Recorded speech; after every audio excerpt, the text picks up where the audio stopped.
Cuentos leídos para vos. Patton, el niño que soñó con la guerra. Raúl Gandini.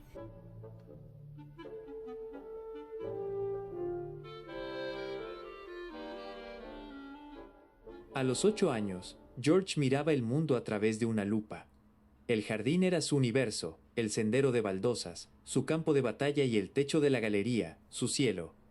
Arrodillado junto a los rosales, observaba una hilera interminable de hormigas que avanzaban con disciplina implacable.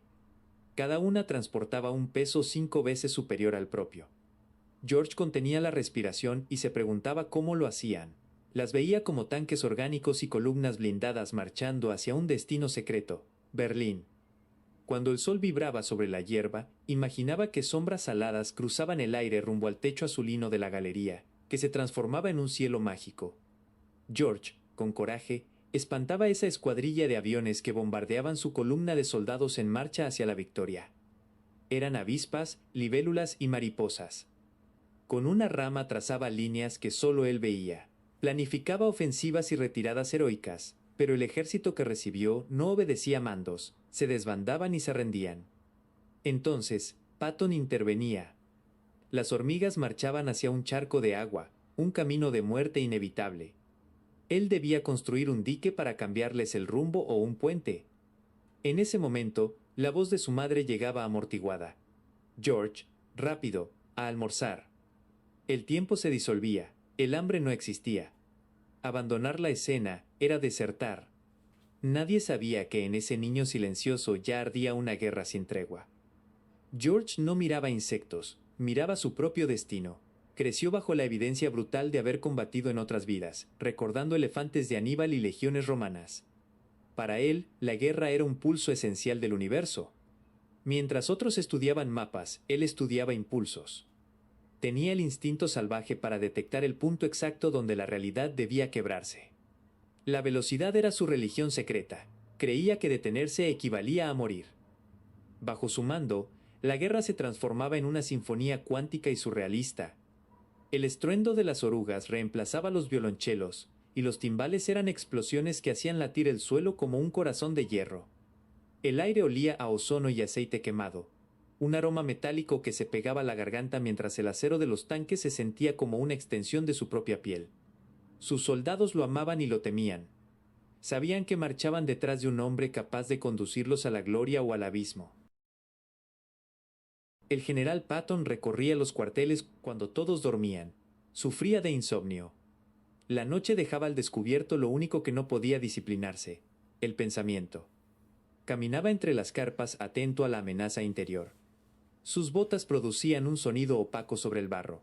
A su cintura se ceñían sus revólveres calibre 45. Oyó voces bajas, palabras gastadas por la resignación. Patton se detuvo, convertido en oyente circunstancial. ¿Vos creés que mañana salimos vivos? No lo sé. Yo tampoco. Pero espero no vivir nunca más un asalto así. Nadie sube a esas lanchas pensando que vuelve. A Patton se le heló la sangre. Dicen que si no desembarcábamos, la guerra duraba años más. Eso no me sirve. Yo no tengo años, tengo horas. Patton oyó un suspiro y pensó en su familia. Cerró los puños, preguntándose qué hacía allí. ¿Sentís que estás muriendo por algo? No. Siento que muero porque alguien decidió que mi muerte era necesaria. ¿Necesaria para quién? Prefiero ser un superviviente sin nombre que un nombre en una cruz. Patton permaneció inmóvil. Fue un golpe devastador. No había cobardía ni heroísmo, solo la verdad. Comprendió que la muerte no admite rectificaciones, y que ninguna victoria habla en nombre de los que no llegaron a enterarse. Montgomery era su reflejo invertido. Donde Patton ardía, Montgomery enfriaba. Era una colisión metafísica entre la furia controlada y el orden inútil. Patton despreciaba la lentitud, viéndola como una forma elegante de cobardía. Sabía que cada segundo perdido costaba vidas. El mundo no se salva con prudencia, sino con decisión. Su urgencia moral era Berlín. Sabía qué ocurriría cuando los rusos entraran. Un océano de sangre y horror cubriendo a Europa. Pero la política no escucha profetas. fue silenciado.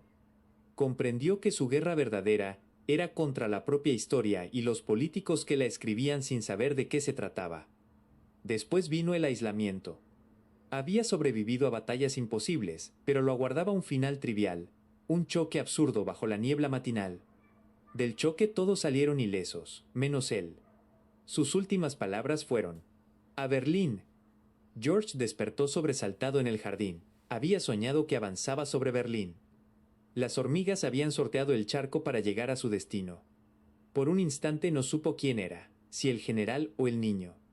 Se cuadró, realizó el saludo militar y gritó que avancen a toda velocidad. George sonrió, porque el sueño de su guerra acababa de comenzar. Tal vez los hombres excepcionales descubren el andamiaje del universo en un gesto mínimo. Patton no fue solo un general, fue una fuerza de la humanidad atrapada en una época de honor. Su tragedia no consistió en amar la guerra, sino en comprenderla demasiado pronto. Sabía que toda pausa es apenas una forma elegante de la derrota. Al gritar «¡A Berlín!», intentaba evitar la cortina de hierro, pero no lo oyeron. Tal vez, en un jardín invisible, un niño observa hoy una nueva hilera de hormigas. Los ciclos vuelven a empezar, porque hay destinos que no pertenecen a una sola vida, sino a muchas que deambulan hasta encontrar un resquicio por donde entrar.